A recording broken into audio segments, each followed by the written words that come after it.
this morning? Great. Woo! We can do better than that. Good morning, everyone. Good morning. There we go. Welcome to 1 Million Cups Iowa City. As you can see, we're doing things a little bit differently today. We're having an entrepreneurial resource panel instead of our usual presentation this week. So thank you all for being here. So first, do we have any folks that have never been to 1 Million Cups before? Show of hands. Round of applause. Welcome.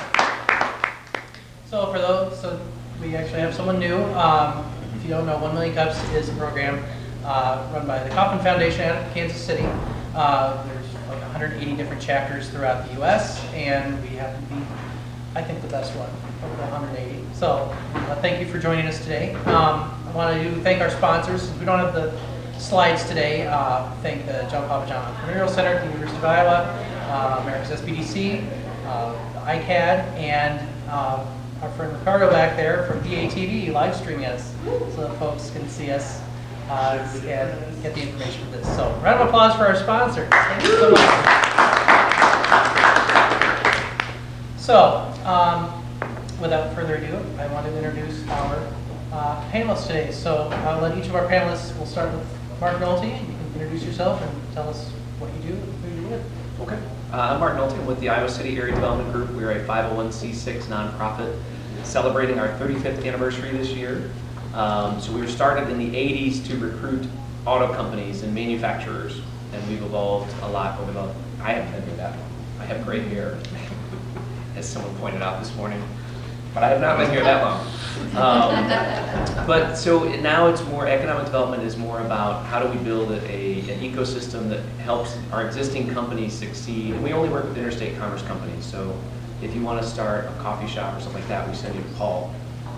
Not that he doesn't also work with interstate commerce companies, but our job is to make sure the local economy is vibrant. And so we're a nonprofit, and so we started Merge and 808, and we worked with Jeff Schweitzer on the North Liberty Collab. So one of the things we realized a few years ago is that space was a critical need, that our entrepreneurs and our remote workers needed a place where they can be, that we can wrap them and support on a daily basis. And so we operate Merge, so Aaron runs Merge, and Liz is our communications director for ICAD and ICR Iowa, and there's a team of 5 for ICAD, and we love what we do, so thanks for being here.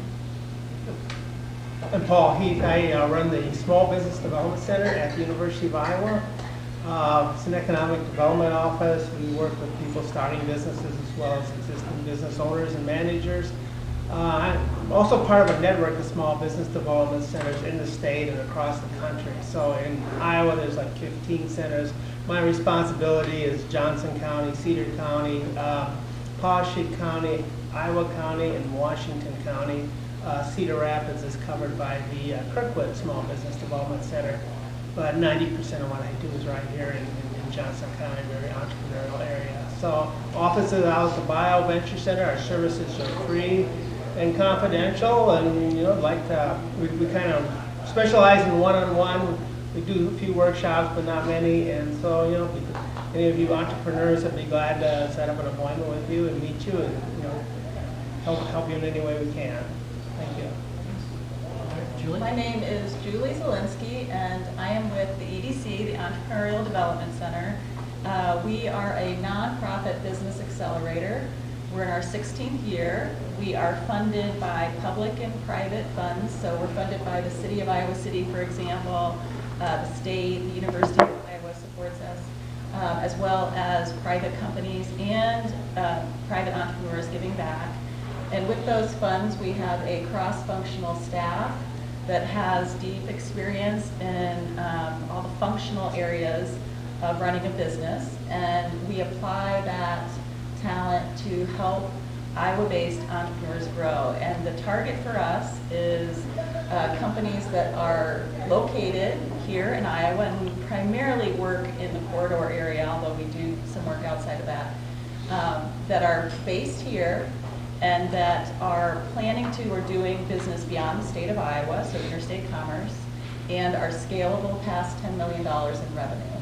And if they meet that criteria, they can apply to get our help, and our team will apply ourselves to help them scale to the next stage. That's us. And you do a great job. Thank you. We've worked on projects together for more years than we'll say. I'm Kurt Heyer. I'm the director for the state venture school program for the university.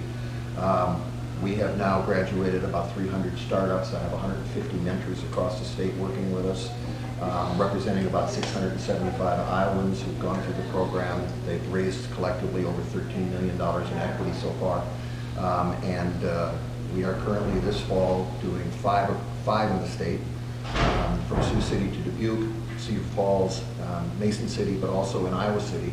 And I think we have room, it starts in October, 7 weeks, and I think we have room for maybe 2 teams max left. So if you're interested, talk to me a little later about that. Other than that, I'm also on the full-time faculty in the professional MBA program at Iowa. That used to be called the executive MBA program. I've been the CEO for John Papajohn for the last 18 years. We're currently doing our 5th company. We're raising capital for it actually right now. Very exciting project. And then I spend about 3 months out of the year outside the U.S. doing economic and entrepreneurial development in Greece, Italy, and Hong Kong. He's going to take me with him next time. I'm going to say, that sounds like amazing places. I want to go there. Yeah. There's worse. So, again, thank you all for joining us. I was starting to brainstorm some questions last night. We have folks here that have just amazing experiences. And these resources are fantastic. I guess my first question for all of you, and any of you can take this, what would you consider the core resources that each of your organizations provide to entrepreneurs?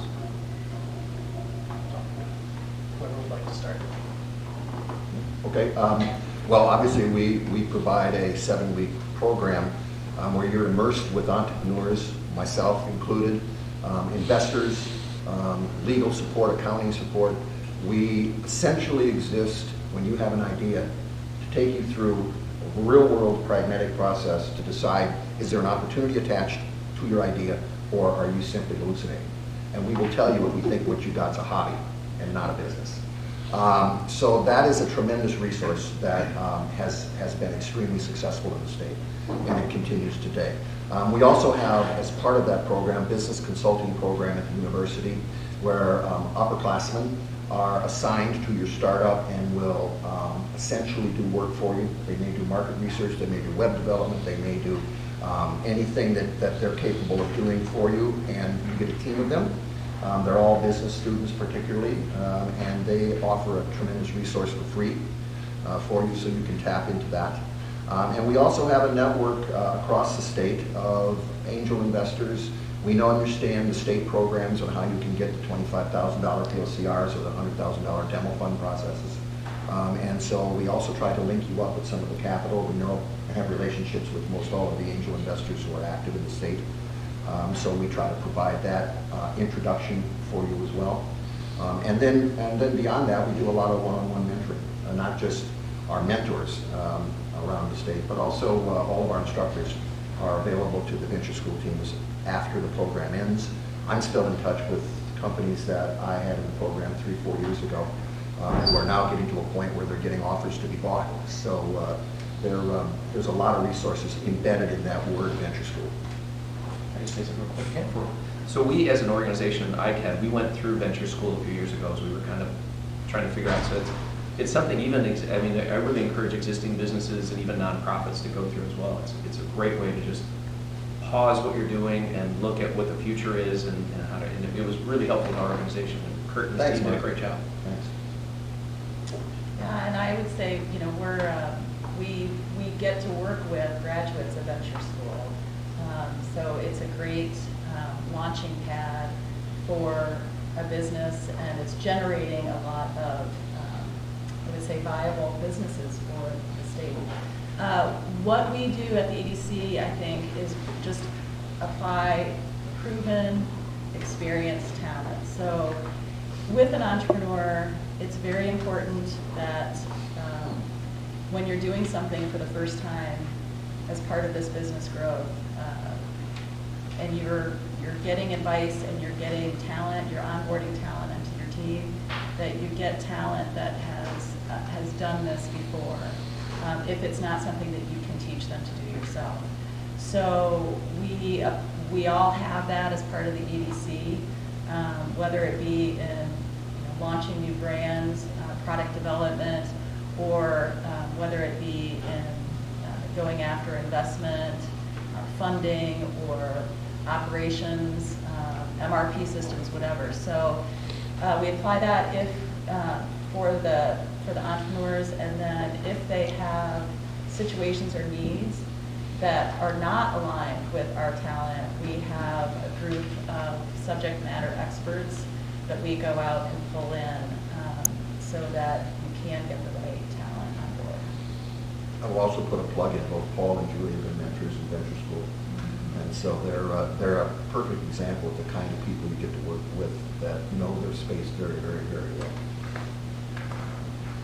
We can provide some research information. We utilize the university's library system, and they have access to IBIS reports, which I don't know if you're familiar with, but they're detailed market research reports. BizMiner provides financial information on even Iowa City area businesses, depending on the industrial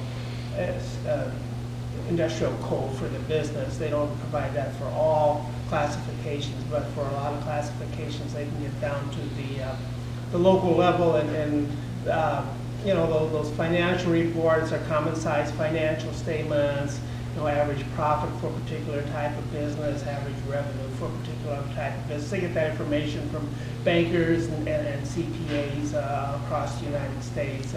They also have access to Reference USA, which has information on 28 million businesses across the United States. And we work with Kurt a lot, and then Demi Deriska for those companies that are interested in international. He has some workshops and some students from all over the world that we can kind of network the business with.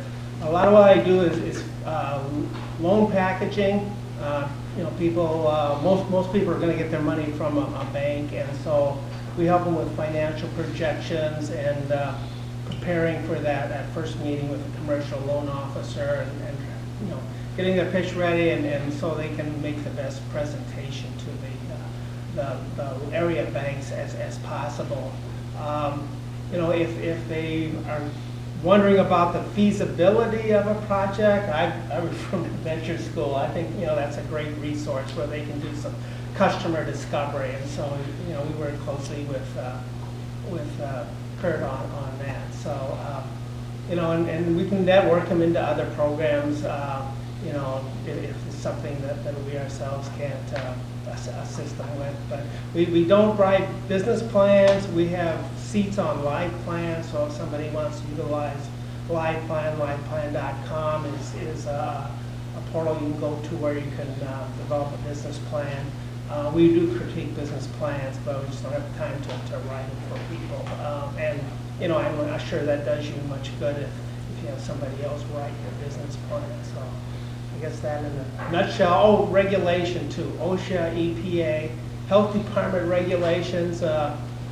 We work closely with the IRS, try to keep people out of trouble. Independent contractor versus employee catches a lot of businesses. You don't want to have the state government or the workman's comp people come down on you, and so just make them aware of when you go into business, you have partners, whether you want them or not, the IRS, the state of Iowa, and so you need to know about these partners and what they expect.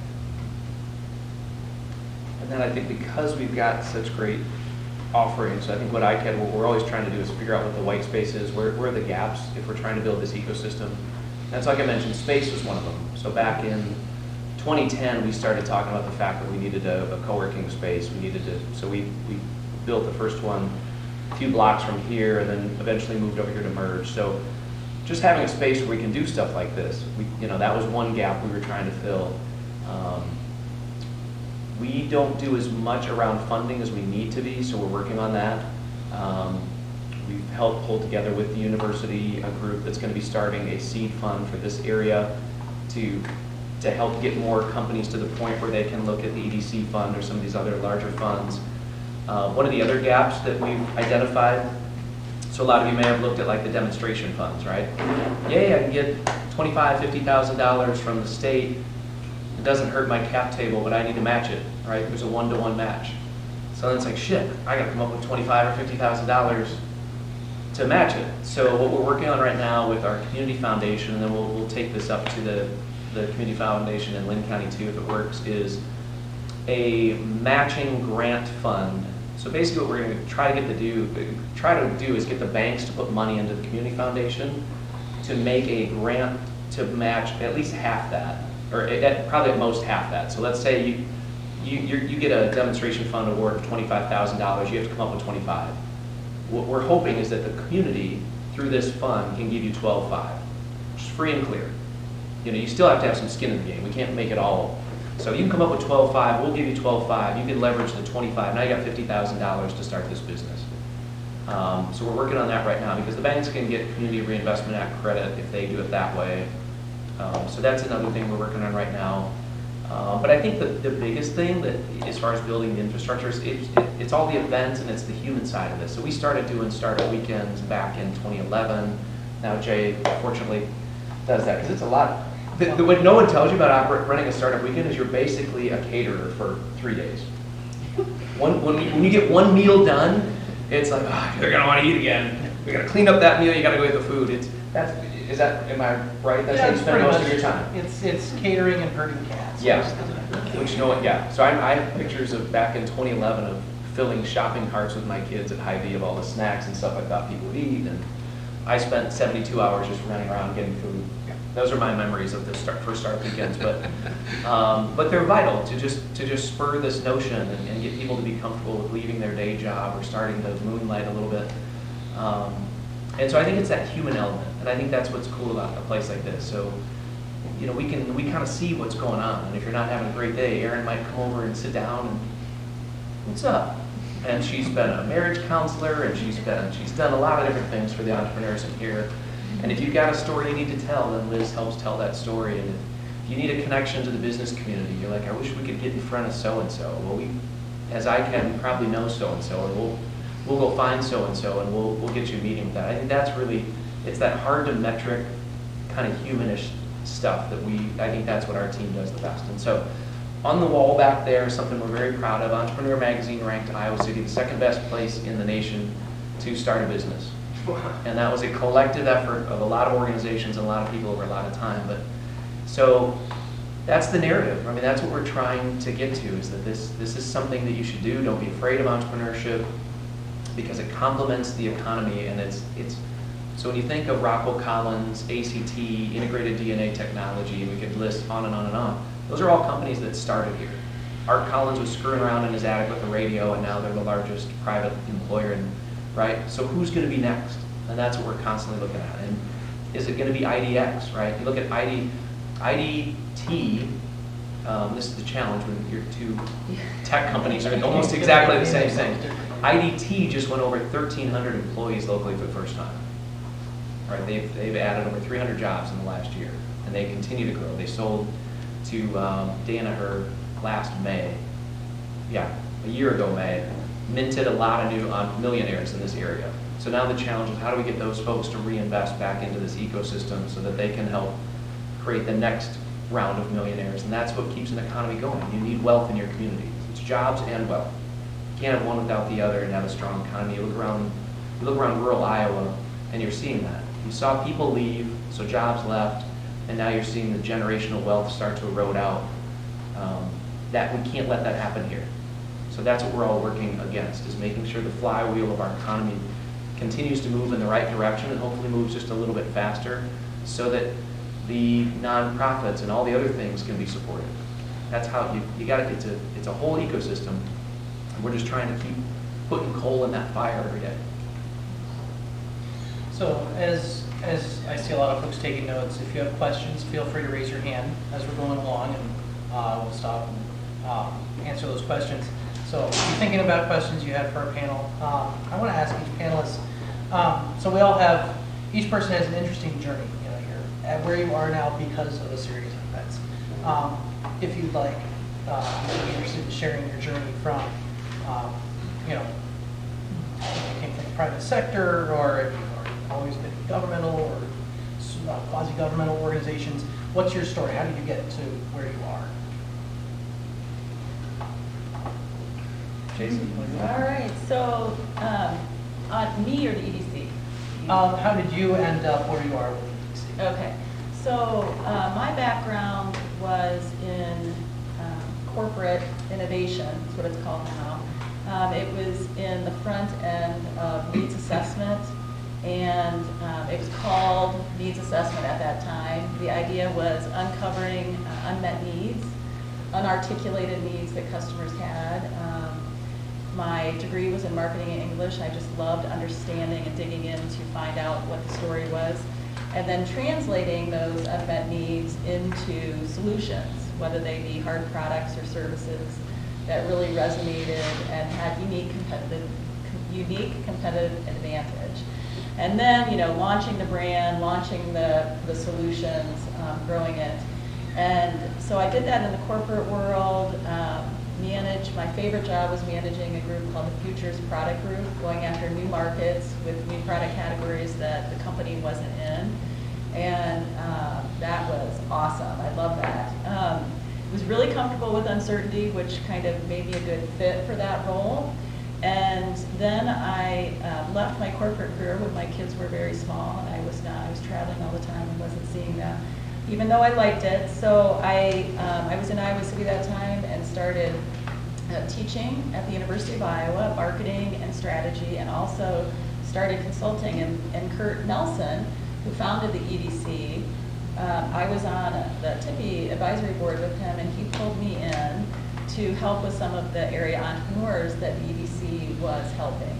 And so I did that, and it's been fun ever since. So I really love working with the entrepreneurs. They all have we're all familiar with them, but there's kind of a nice common temperament of high risk takers, action-oriented. I always say they go from idea to action in about 0.2 seconds. Action-oriented, very can-do, confident, positive. So our job is just to help them in that mode that they're in, help them go fast, help them as they're doing that, because often the entrepreneurs are very familiar with a specific arena, a problem area. Maybe it's related to their work or their life, and that's what makes them uniquely qualified to solve that. And yet they may not have experience in starting or running a business. So our job is to wrap our hands around them, provide that support if they want it, and so they don't have to recreate the wheel in all those other areas and get them scaling faster.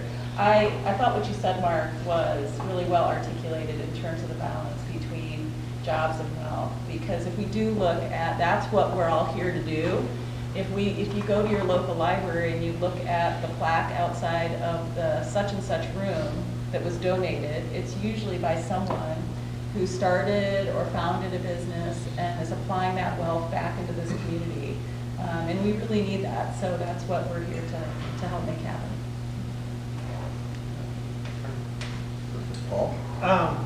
My background is retail, but I don't do a whole lot of retail anymore.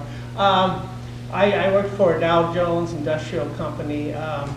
They had stores all across the United States and in England, and I opened stores for them, closed stores for them, remodeled stores. I was, in Ohio, Michigan, Iowa, Minnesota. Moved once about every year, and it was fine at the time, but I got tired of moving after a while, and then they kind of got inbred. They kind of missed the technology revolution, and so they fell off the Dow Jones Industrial scale, and changed their name, and now it was the F.W. Worth Company, and they've heard of them. Now they have a bunch of niche stores like Susie's Casual, Richmond Gordon. So then I went to work up in Charles City, Iowa for a family-owned business, kind of was a director of operations, and we have 4 Ben Franklins, 3 junior apparel shops, which we merchandise from New York, LA, and Dallas.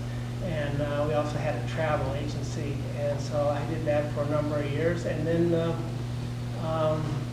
they were looking to have a change down here at the Small Business Development Center, and I just finished up my MBA, and so I applied for the position, and George Daly, who was the dean of the business school at that time, interviewed me and hired me, and that was back in the late 80s, and I've been here ever since.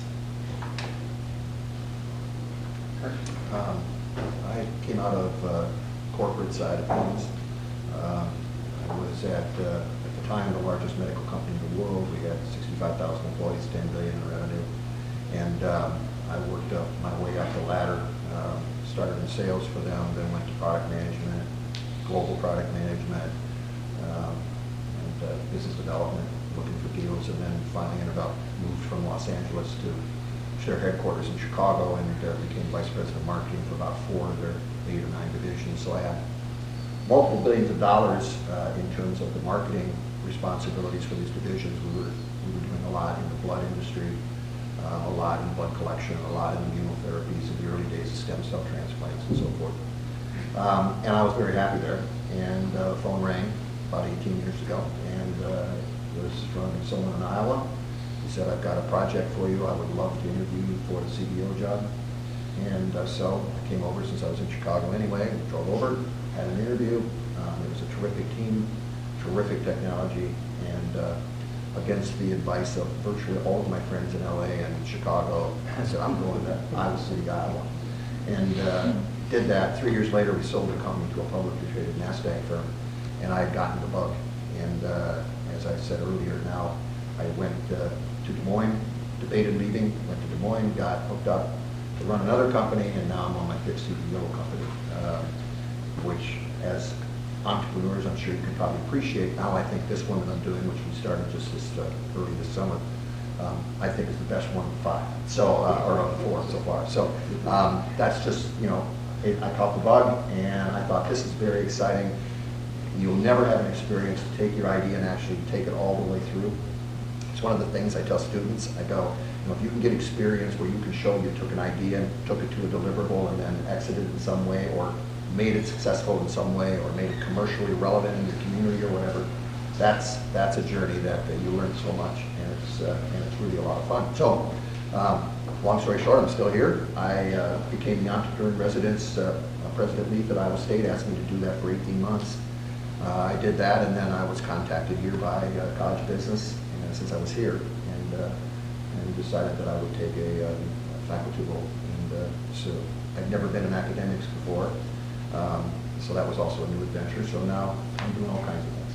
I had a big background in international business, so that's why I ended up doing this each year, these 3 months outside the U.S., because I had a lot of experience in Asia and some other places. I feel woefully unqualified after.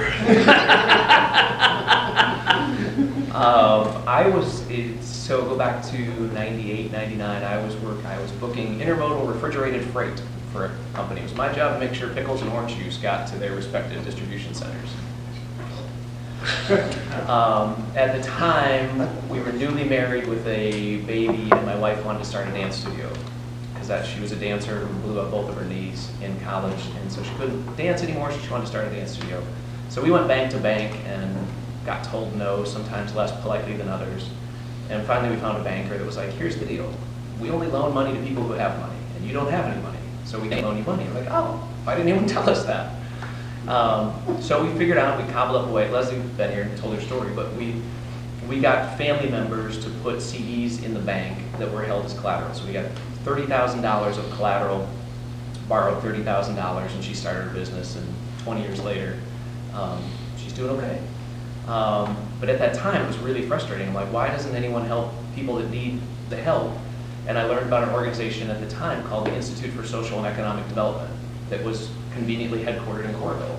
So I literally walked over there one day on my lunch break from this intermodal refrigerated job that I just hated. It was just miserable. And walked in, and I was like, I want to work for you guys. And they're like, who are you, sweaty guy off the street? And I told them a story, we started a business and blah, blah, and they're like, we're actually hiring. We actually need someone to teach microenterprise. We need someone to teach business to low-income individuals. I said, I'm in. So I quit, and I started working for them, and did that for a few years. And this is back in the earmark days when senators could just throw stuff in the budget and get stuff funded. And so Senator Harkin had put $1 million into some other bill, like government appropriation, I don't even know what it was, probably a tobacco bill, to start a new organization that just helped people with disabilities start businesses. And so I got hired to help lead that. And so I worked all over the country, and we worked to align whatever vocational rehabilitation in that state with whatever microenterprise, and get the two entities to know how to work together. Because you can really screw up somebody's life if they're on disability, if they make too much money. They can lose all their benefits, their health insurance. You got to make just enough. And I did that for a while, and it was that frustration between why are you screwing these people over? If they make $601 one month, they can lose their health insurance forever. And I got really disillusioned with government. So being smart, and now with 3 kids, all under the age of 5, I decided to quit that job and run for the State House, because that's a logical thing to do. If you win, you make $20,000 a year. And anyway, it didn't win, which is probably a blessing in disguise. And then, so ICAT at the time was hiring someone to go recruit factories to Iowa City. And I met with Joe Racer, who was the president at the time. My interview was a couple days before Christmas. I'll never forget this. And he's like, yeah, so you're at the job, you'll like go to trade shows and you'll talk to manufacturers, and your job is to get them to come here. And I wouldn't recommend this in an interview, but I blurted out because I have no filter. I'm like, that sounds really stupid. And to his credit, he's like, it is. He's like, it really is. It's a dumb thing that we do. Let's do something different. And so he called on Christmas Eve, and he's like, I want to hire you, which was I'd been out of work for a year and a half, and that was the best Christmas present ever. Like, be able to go and tell my family, now 4 kids, or 3 with a pregnant wife, hey, because that Christmas everyone got cookies because we didn't have any money. And our kids got we built them a stage out of 2x4s in our basement, and that was their Christmas present. And so, because growing up, that's the thing that no one tells you. When you start a business, you pay yourself last. And so it took my wife 10 years before she was ever able to take a paycheck from the business, because every dime goes right back in. So anyway, I started with ICAD, and we've changed it to be more entrepreneurship, more existing industry, more about workforce, more about helping people solve problems. And anyway, that's how I got here.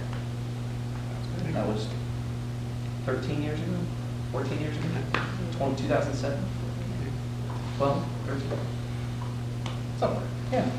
And I love the people I work with. So, do we have any questions from the audience?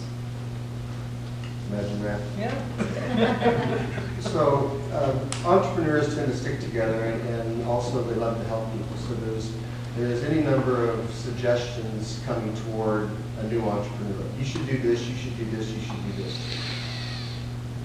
Could each of you tell me one question that a new entrepreneur might want to ask one of you to decide if you're the right group for them to get involved with?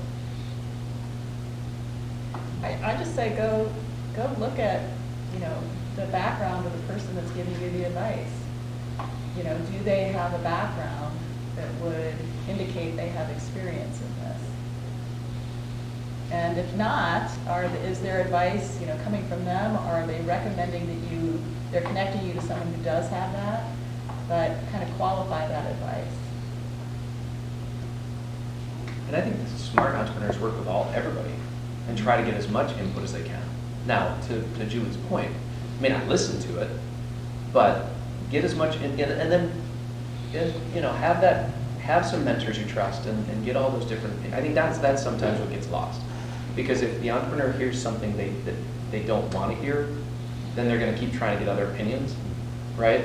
But if everyone's telling you the same thing, then, and that's sometimes the challenge, right?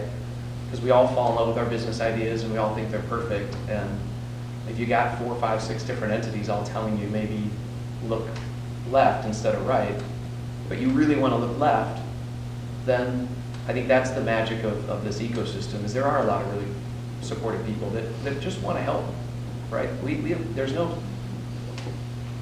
don't get anything magical if you succeed. right? Other than we want work. So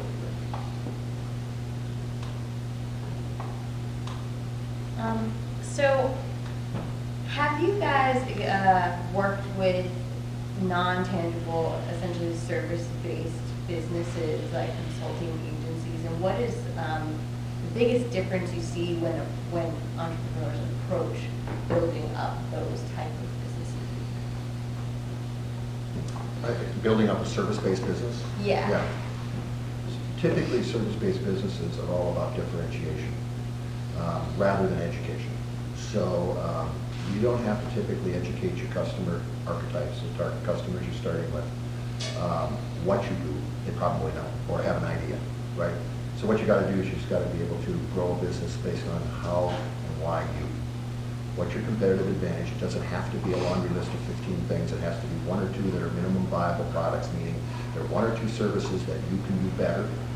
People get successful not because they do 20 things kind of good. They get successful because they do two things really, really well. And so you want to look at it from that perspective, in my opinion, and say, okay, I got a service. Why do people want to come to me? What do I offer them that I can get an advantage with?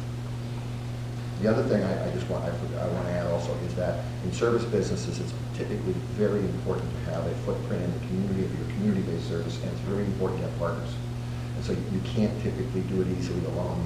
You need to figure out who can I work with in this community or in this state or region that gives me a competitive advantage. Sometimes the advantage comes from who you partner with and not what you do organically.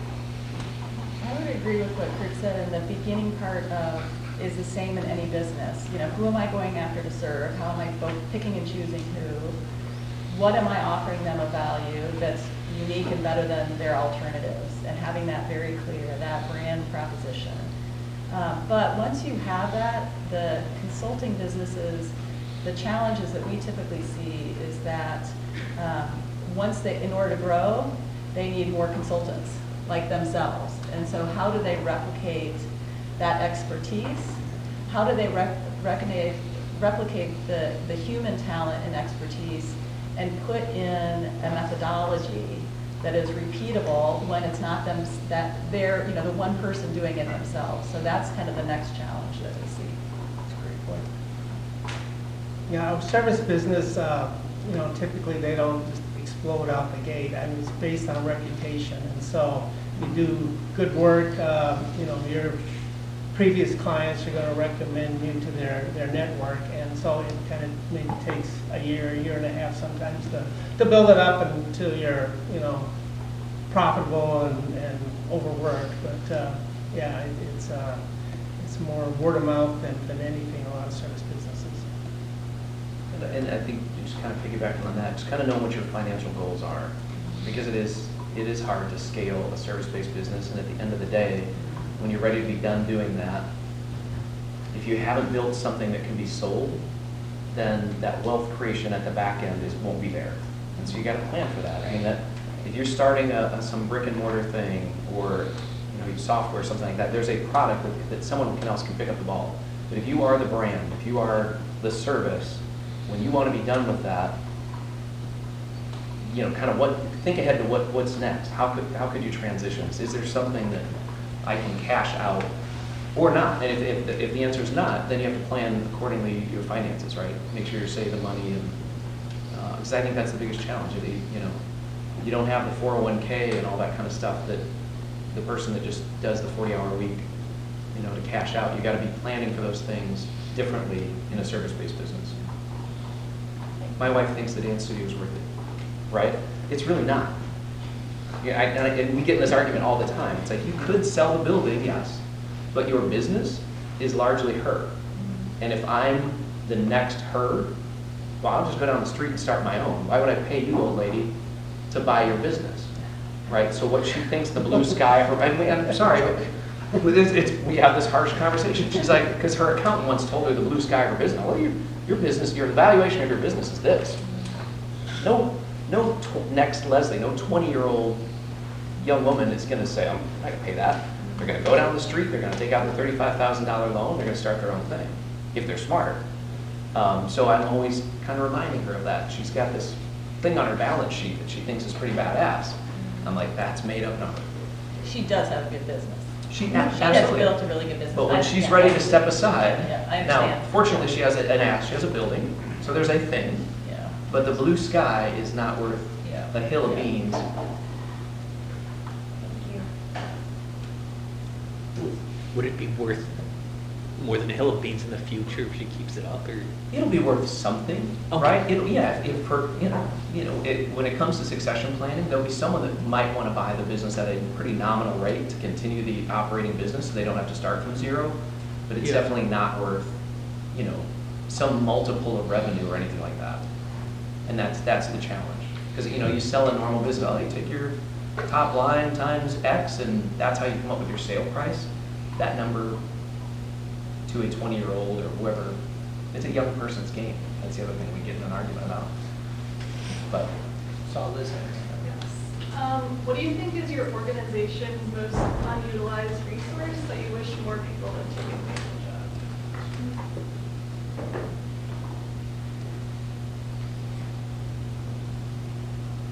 I think that for me, although we're busy, I still think that I see a lot of people waste a lot of time when they're very first starting out with an idea, and they don't seek out either domain expertise, people who've done it and know where the landmines are hidden, or don't take the time or have the wherewithal to do the customer discovery that's required to validate your assumptions. If you said to me, I have an idea, 5 things I would say to you initially, like day one. I said, what are you building, why are you building it, who are you building it for? Do enough people care you're building it, and will anyone buy it? You got to answer those 5 questions for me, and you got to answer them with validated customer discovery data, so I know it's not just your opinion, but it's the opinion of who you hope is going to give you their hard-earned dollars. And I think a lot of people just sort of gloss over the importance of that and get right into, I'm building a company, without really first making sure that what they believe at night when they're home alone or in their bed is actually what the market believes. And so I would say that I wish more than anything entrepreneurs who are starting out would take the time to do that slogging hard work, so that when they do build, they have a foundation under them that at least they know it's not just them. That would be my advice. I can't say that there's an untapped, I feel like we are, our team is full up, we're fully applied. We're always at capacity. So I don't know that it's untapped. We really do try to keep any new entrepreneur that comes to us, we try to keep them first and foremost in our process focused on the market fit before we try to apply our talent elsewhere. They might come in and say, I want your help getting money, but we're going to back them up to make sure that they've got, market fit before we do that. So it kind of goes into what Kurt is saying too. What's the market? Who needs it? But we're full up, so I don't know that it's untapped at the moment. So follow-up question. So are these resources free for entrepreneurs to use, or is there going to be associated with it? So the way that the Entrepreneurial Development Center, the EDC, works is we are funded by the community, public and private funds, and they pay for our costs, and then we apply that to the entrepreneurs. We do require a membership fee for entrepreneurs, and that's a sliding scale fee of between $0 if you're a student, it's free, $50 a month pre-revenue, up to as much as $200 if you are a large profitable business. We do have entrepreneurs that are still getting our help that are $30 million, $40 million profitable companies, and we don't want them getting totally free help. So there's a membership fee, and that's done so that you, as an entrepreneur that's getting our help, you remember that this is not free.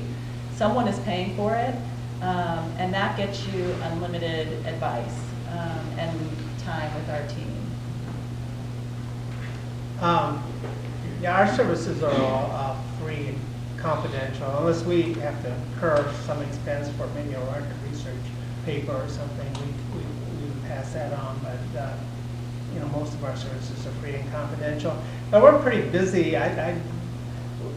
We are judged on our metrics. Our metrics is job created, number of businesses started, capital raised.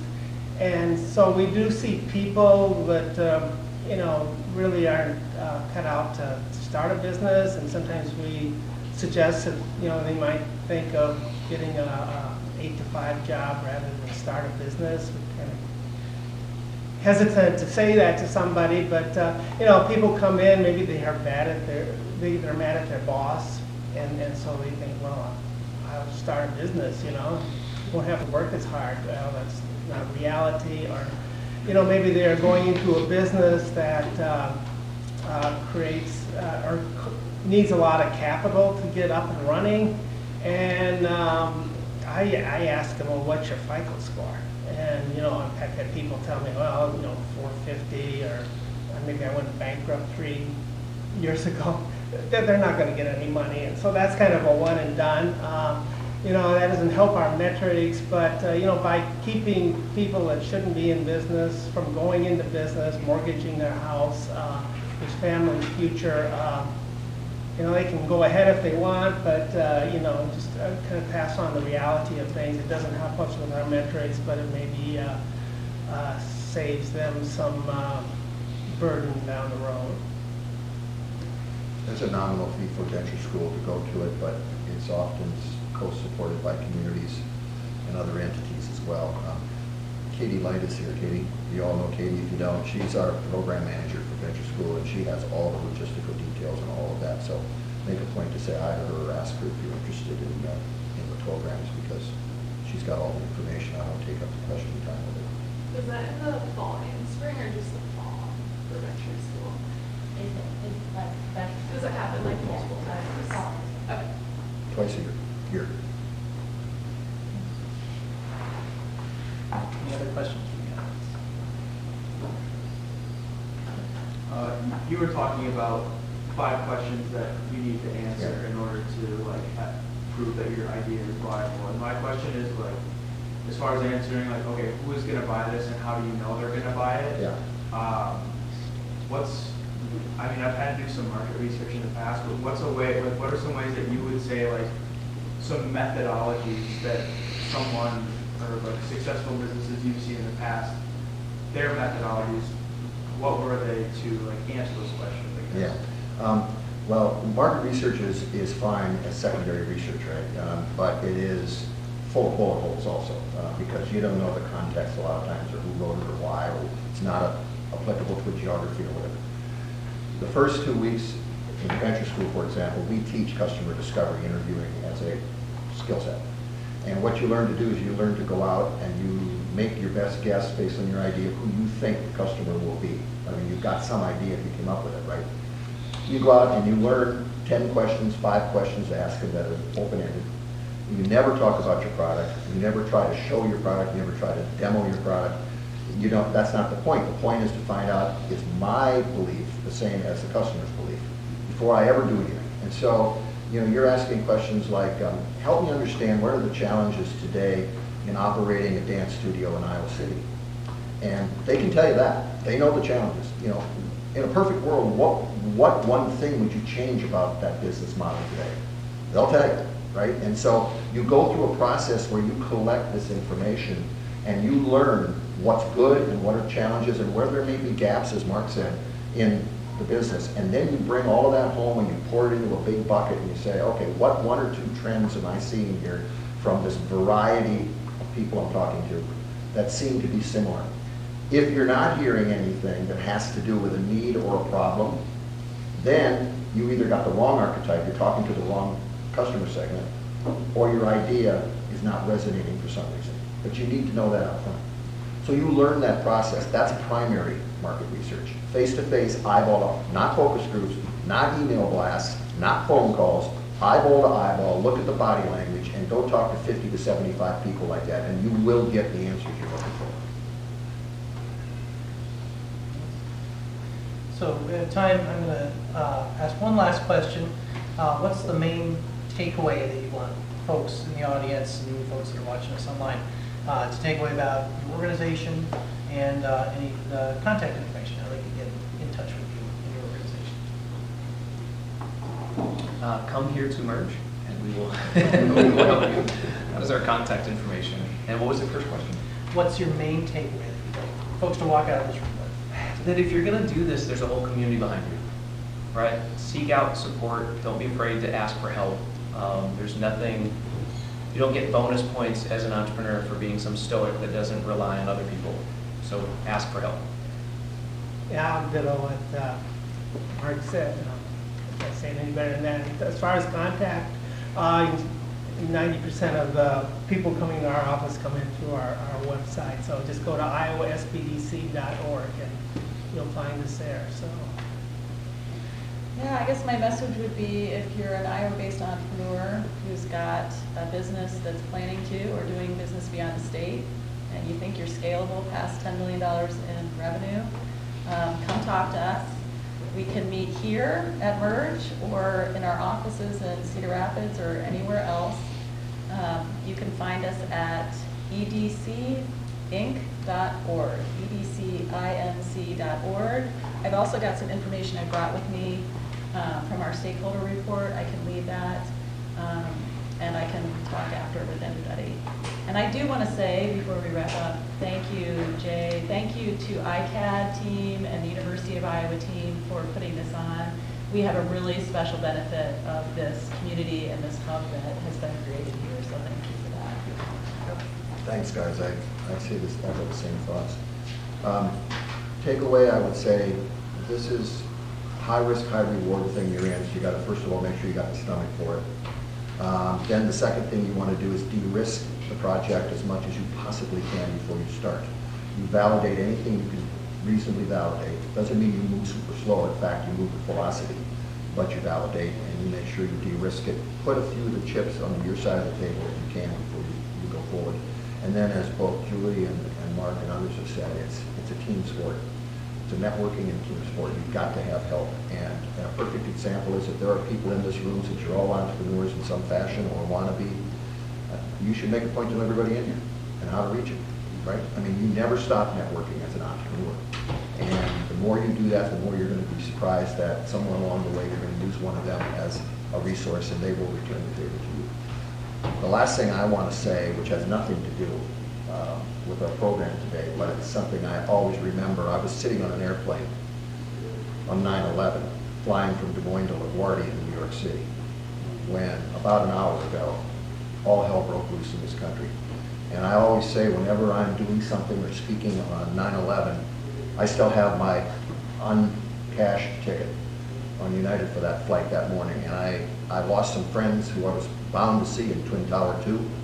And as a result of that, I ask that everyone always remember all the people today who lost their lives, who are literally losing their lives right now. And so it's just a special day, and I think it should always be remembered. Thanks. Thank you so much. Let's give our presenters a round of applause.